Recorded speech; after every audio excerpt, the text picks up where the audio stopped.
বন্ধুসকল, আজি আমি যাবলৈ ওলাইছোঁ সোণাপুৰৰ জুবিনদাৰ ক্ষেত্ৰলৈ।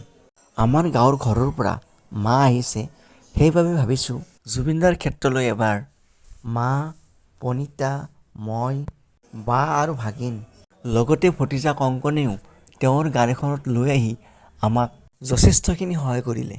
বা আৰু ভাগিন আগৰ বাছ ষ্টপেজত ৰৈ আছে। আগৰ মানে নাৰেংগী বাছ স্থানত অকণমান আগলৈ গৈ পামেগৈ বাছ স্থান।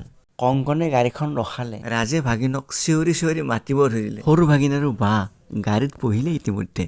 আমি সকলোৱে ৰাওনা হ'লোঁ জুবিনদাৰ সত্ৰলৈ বুলি। আহি জুবিনদাৰ সত্ৰ পালোহি। আমি আটাইকেইটা গাড়ীৰ পৰা নামি আমাৰ প্ৰাণৰ শিল্পী হিয়াৰা মথু জুবিনদাৰ সত্ৰত ভৰি দিলোহি। আৰু আপোনালোকে প্ৰাণৰ শিল্পীগৰাকীৰ সত্ৰখনৰ ভিডিঅ'টি শেষলৈকে চাব বুলি মই আশা কৰিছোঁ।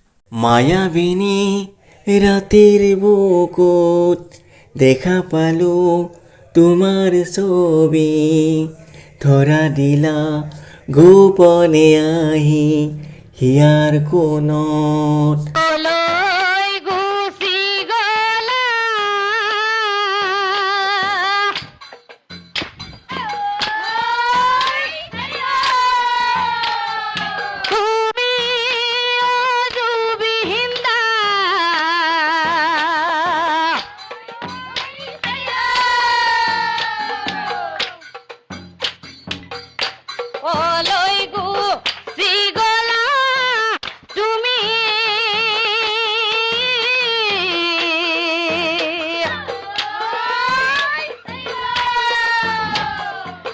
অসমখন দহিছে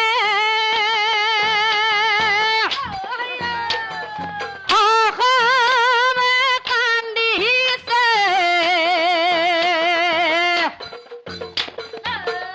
তোমাৰ কথা ভাবি ভাবি অ জুবিনদা,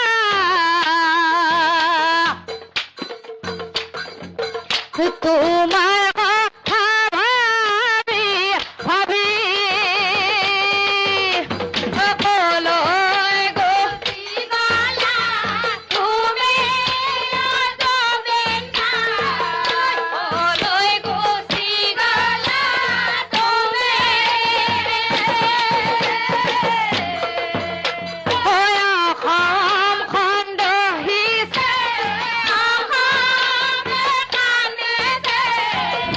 তোমাৰ কথা ভাবি ভাবি ও জুবিনদা, তোমাৰ কথা ভাবি ভাবি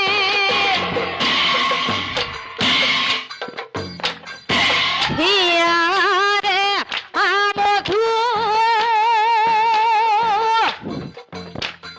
হাসিলে যে তুমি